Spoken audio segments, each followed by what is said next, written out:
Hi students, today we're going to take a look at multiplication, and we're going to be using a method called the area model. This is one way that I'll show you here. Now the area model, well, it basically works like this. Let's look at this first one here. So what we have here is a number 3 and 4, and when we multiply them together, what do we get? 3 times 4 is a 12, which also happens to be the number of squares that we have here. So notice here we've got 1, 2, 3, and here we've got 1, 2, 3, 4. On that side, 3 times 4. When you count up all the squares, there's a total of 12. Okay, and this is actually the way that we would find the area of a rectangle, like this. So I'll put this here, 3 times 4, total of 12 squares. Okay, this example is the same kind of thing. This side has a length of 4. This side has a length of 1, 2, 3, 4, 5. 4 times 5, if you count up all of the squares here, you've either got, look, this is a group of 4, and you got 5 of those, so 5 groups of 4. Add those up. The other way you could look at it would be like this. This is a group of 5. Here you got 4 groups of 5. Either way you break them down, 4 times 5 is a 20. Okay, nothing groundbreaking here, but we're going to use this idea as we multiply factors that have more than one term. So here on number 3, 12 times 5. So look, now we're no longer putting in all the squares. Like I'm not going to do 15 lines here and 12 lines here. But we're just going to know here that we're going to do 12 times 5. That's going to give us the area of this rectangle. And 12 times 5, times 15. You can do that on a calculator. That is 180. That's the answer here, 180. Okay, where are we going with this? Well, take a look here at number 4. Now here we have a rectangle split up into 2 sections, and you know what it says up here is a distributive property. When we use the area model this way, we're really using the distributive property of multiplication, and this is what we're going to see here. So if I have 71 plus 37, what I can do is put 71 on this part and then put 37 on this part, and then what I'm going to do here is do 6 times 71. Now let me take a look at my calculator here. I'm not going to try to do that one in my head.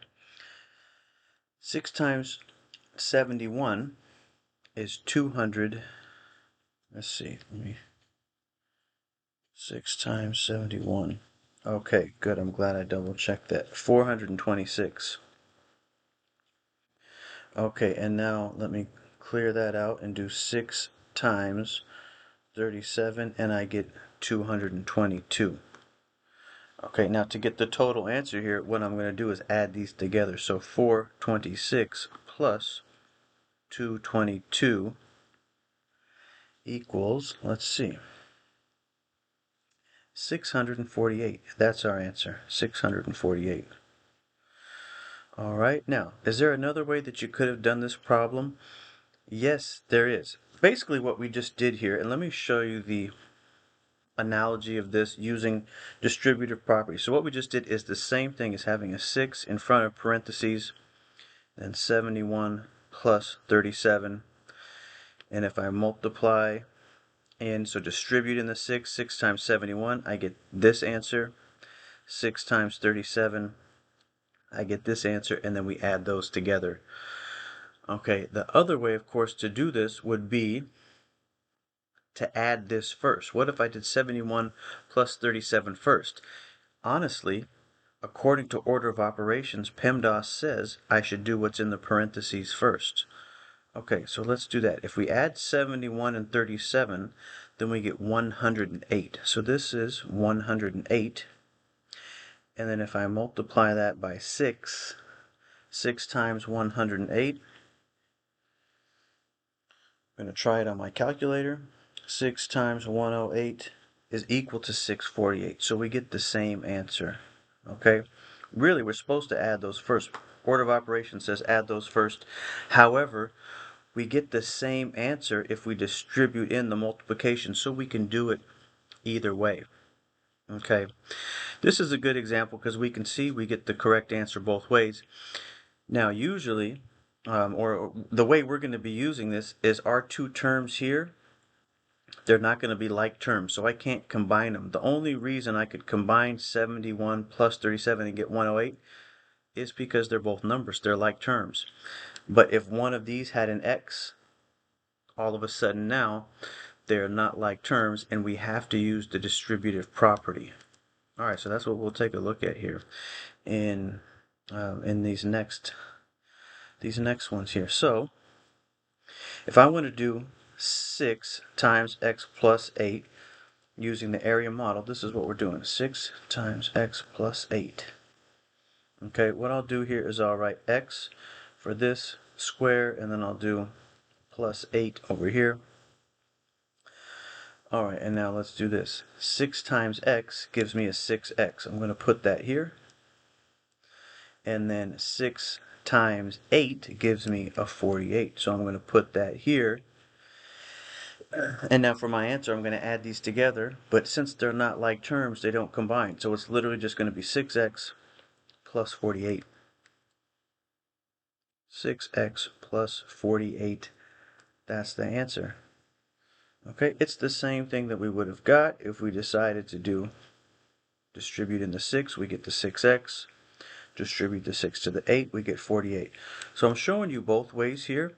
It's up to you. If you would rather do distribution like this and put the arrows, you can do it that way. If you get more benefit and you prefer to see it this way with the area model, you can do it that way. All right, you're going to get the same answer either way. Here's another example. Okay, so with the 4x minus 3, I'm going to put the 4x here. I'm going to put the minus 3 here. Notice that I'm keeping that negative with the 3. That's important because when we multiply, we're going to be multiplying by negative 3. So now let's multiply 9 times 4x. Just a reminder, you can use a calculator whenever you want. Okay, here we're just going to multiply 9 times 4. The answer is a 36. And since this term has an x, we're also going to have an x there. Now let's do 9 times negative 3, and that gives us a negative 27. So we'll put this here. Okay, let's keep going here. X times 5x minus 10, and what I'm going to do here is just put the 5x here, put the minus 10 here. Okay, so this is what we're doing: x times 5x minus 10. When we multiply x times 5x, so the way we're going to do this is multiply the coefficients, which is the numbers in front. We can clearly see this is a 5. When you don't have any number in front of the x or in front of any variable, it's an invisible 1. So this would be the same thing as if we had a 1x.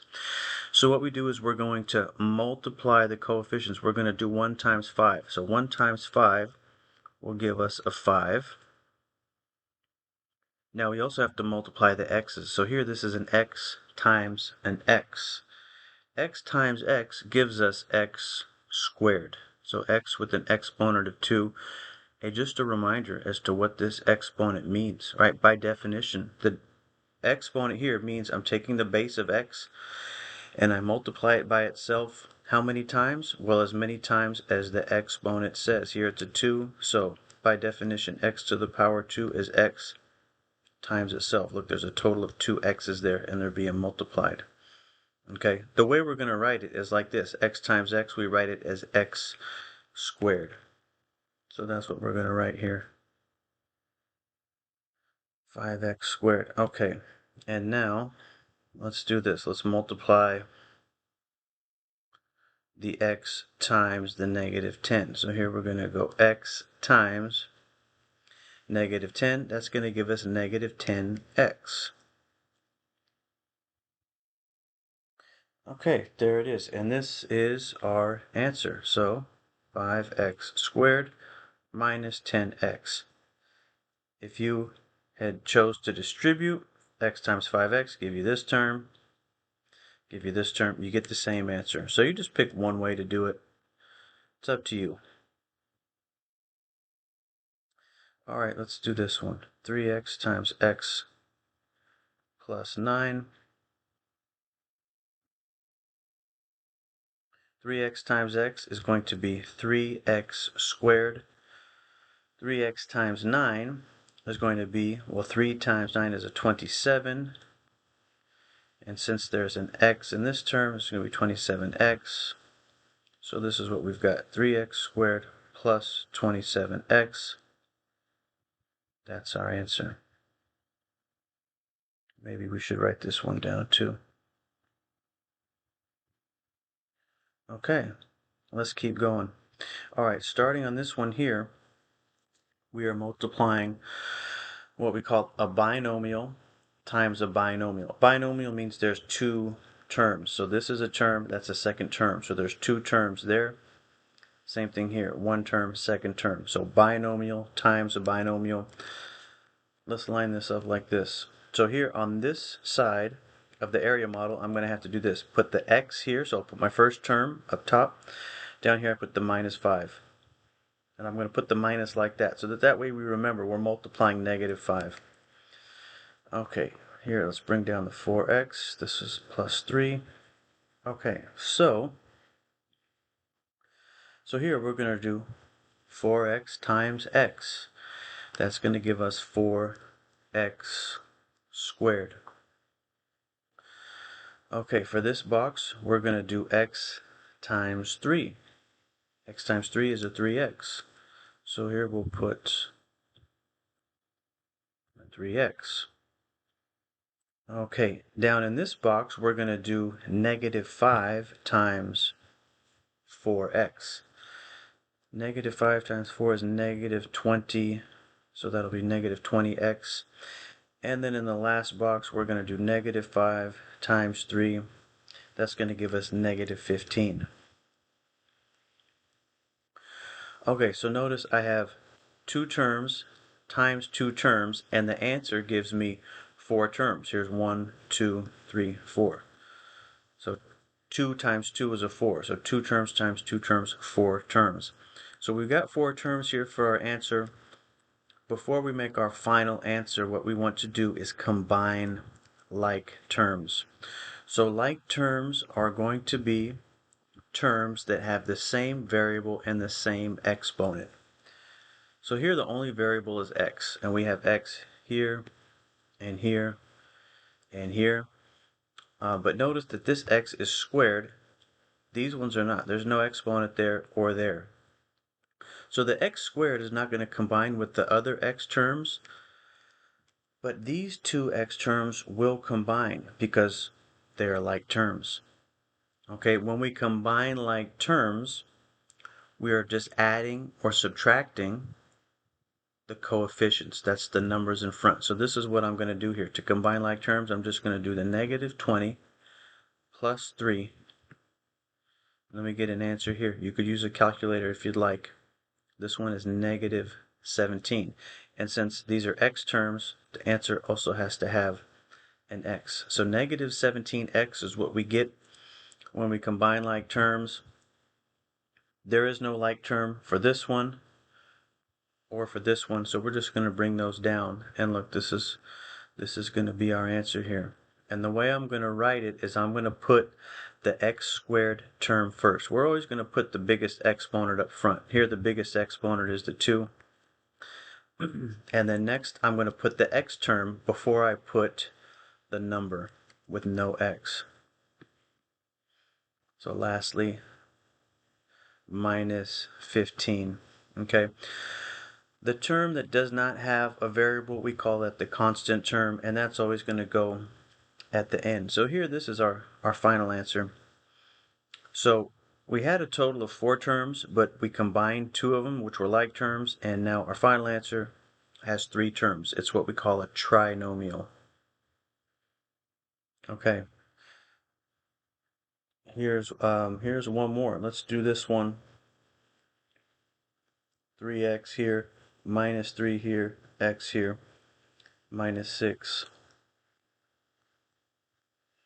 3x squared minus 18x minus 3x. Notice here, negative times negative will make a positive 18. Okay, let's combine like terms. Again, this diagonal. A lot of times when your binomials are set up like this, your like terms will be on that diagonal. Add the coefficients, negative 3. So this is like negative 3 plus negative 18. Or you could also just write it negative 3 minus 18. Those are equivalent. Okay, that gives us negative 21. And since those are x terms, that's going to be an x term. Let's put our final answer in standard form. So we'll put the 3x squared in the front. Then we'll bring down the minus 21x. Then we'll put plus 18 at the end. And there's our final answer there. So what you've got here on the back side of this handout is some very similar examples. So I'd like you to try these. Practice using the area model if you like. I guess the other way, which I didn't show you, you could just write these binomials out and distribute. Here, I'll just show you with the first one. So instead of doing the area model, you could have done this: x minus 5 in parentheses, 4x plus 3 in parentheses, and then you distribute. Okay, look, I distribute a total of once, twice, and then I'll take the second term, distribute that once, twice. So I do a total of 4 distributions. Each of those 4 distributions, you're multiplying every time, and you'd get these exact same terms. So you get the same answer either way. You get the same terms. You'd still have to combine like terms. That's how it works. So you can use the area model, or you can set it up like this. Either way is fine. But here are some problems for you to try. Okay, and then once you're done with those, you can take a look at some other practice problems that I've got for you. Let me just show you those. So here, you're doing the same thing. Only difference is the area model box is not set up. So we'll do a couple of these together. Okay.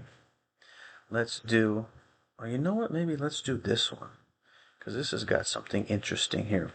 Okay, so if we're going to do the area model, we've got 3x squared times this binomial. So I'll put 3x squared here.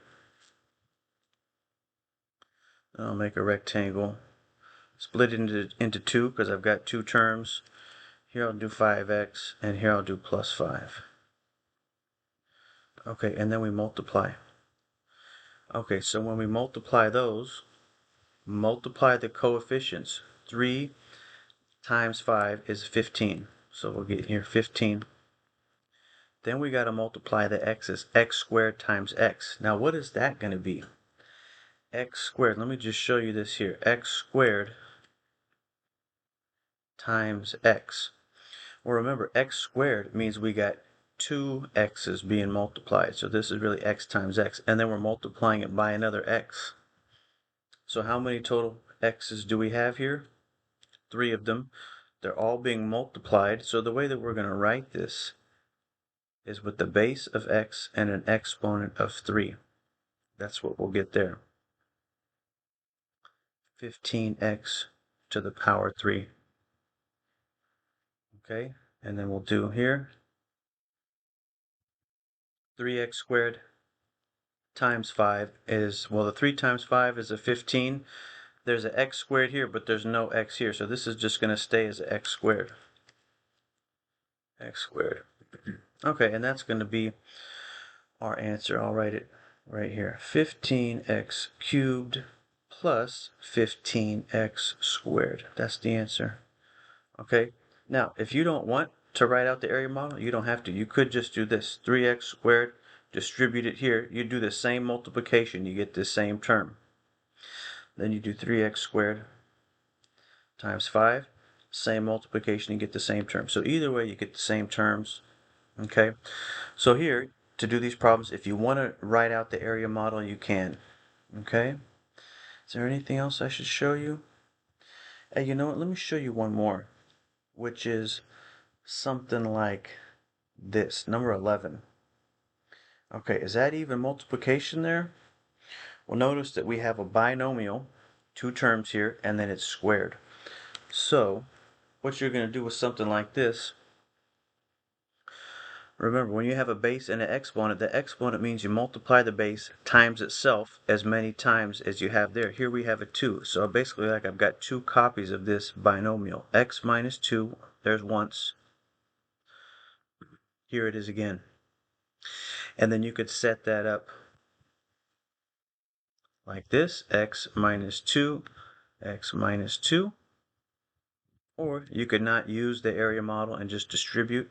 I'll do it this way. X times x is x squared. X times negative 2, negative 2x.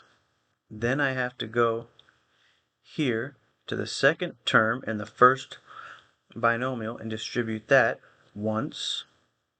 Negative 2 times x, negative 2x, and then distribute it a second time. And look, be careful here. This is a negative 2 times a negative 2. Negative times a negative makes a positive. So look, there's four terms. A binomial times a binomial will always give you four terms, but notice here, this is an x term, this is an x term. Add the coefficients, right? So you can do negative 2 minus 2 will give you a negative 4.